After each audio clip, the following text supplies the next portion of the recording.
the techniques to generate ultra-short laser pulses. There are several techniques that includes Q switching, mode locking, cavity dumping. Q switching can be also obtained by two different techniques. One is active Q switching, another is passive Q switching. Similarly, for the mode locking, it is active and passive. For the cavity damping case, we can also, it is not active passive. There is another technique which is named as cavity dumping, and I shall discuss these techniques one by one. So the Q switching, from the name we should understand that the Q value of the cavity resonator is switched between a higher value to a lower value.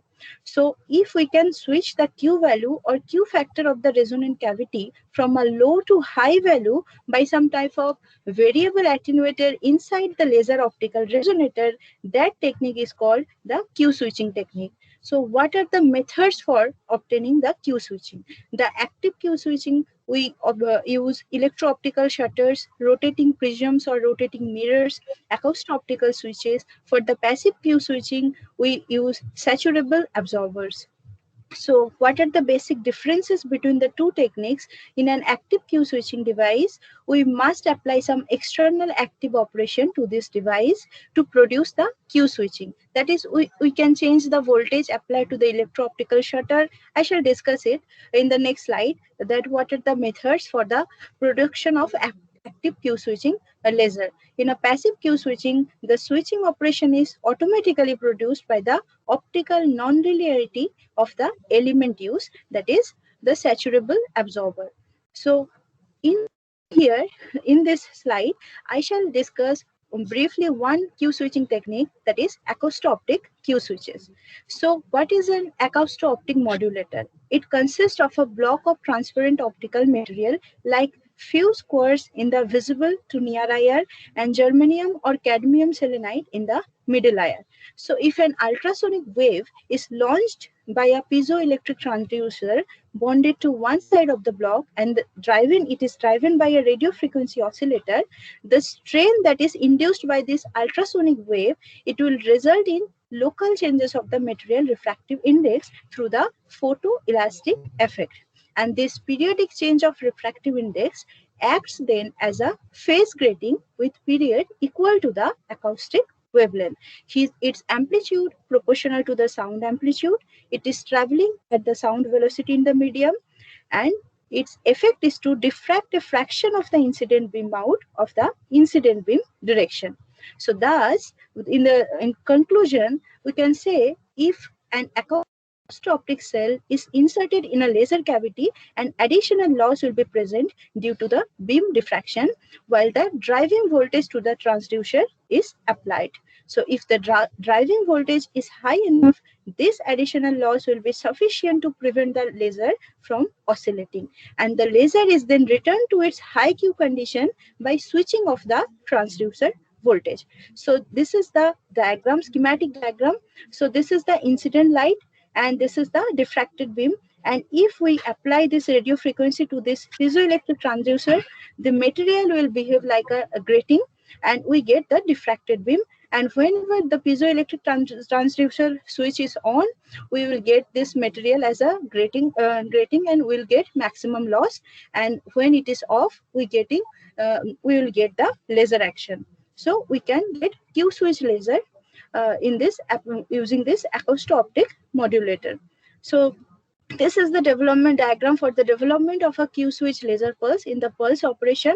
The figure A shows the pump rate, the figure B shows the resonator loss, and figure C shows the population inversion, and figure D shows you the number of photons. And this way we can get a certain pulsed laser by Q switching technique. So another technique, that is mode locking. Now from the name mode locking, we can say that whenever the technique, it will produce the pulses of light, the mode will be locked, and this can produce extremely short duration pulse of the order from picosecond to femtoseconds. And the basic of this technique is to introduce a fixed phase relationship between these longitudinal modes of the laser's resonant cavity. So suppose we are getting constructive interference between these longitudinal modes, and that can cause the laser light to be produced as a train of pulses, and the laser is said to be phase locked or mode locked. So this is the cavity long structure for the cavity longitudinal mode. And suppose here the electric field, the mode lock, this is figure 1. The upper plot shows the first 8 modes inside the cavity lines and the total electric field at various positions inside the cavity points. And this lower plot shows the total electric field inside the cavity. So these are the random phases of all laser modes, and if we somehow lock all the phases, then we get this ultra short pulses with the locked phase laser.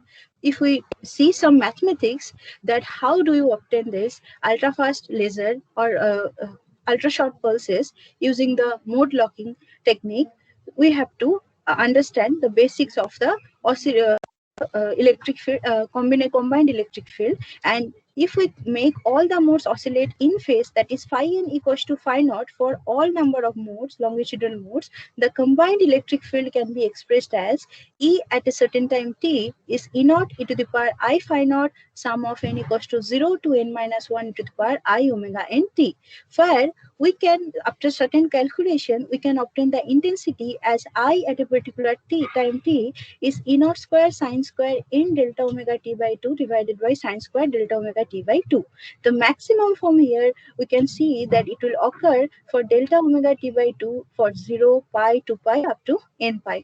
So if we solving the t and if we get the difference between the two successive maxima, then we get the pulses at the interval of time 2 eta d by c, where eta is the refractive index of the resonating medium. And the maxima of the I is given by IT, and maxima is n square inner square. So number of modes are more, we will get maximum intensity of the output pulse. So what is the active mode locking? Active mode locking, an external loss modulator is inserted in the cavity to generate mode lock laser pulses. And for the passive mode locking, the pulse is modulating the intracavity itself via a saturable absorber. What is cavity dumping technique? This technique is also for the pulse generation, which can be combined either with the Q switching or with mode locking, or sometimes even with both the techniques at the same time. What is the basic idea?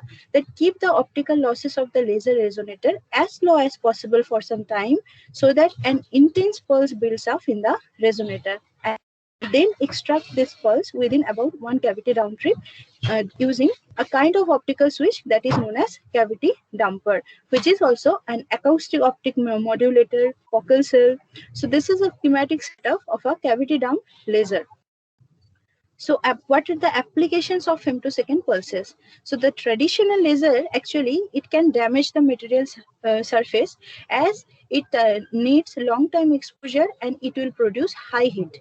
But ultra short pulses are safe and it won't damage the surface. In biomedical field, it has huge application also, because laser energy can be absorbed by the tissue. It will then form plasma, and this expansion of the plasma would create the cavitation bubbles, and that will separate the tissue plane. And it can be used for the cataract clear corneal incision, lens fragmentation.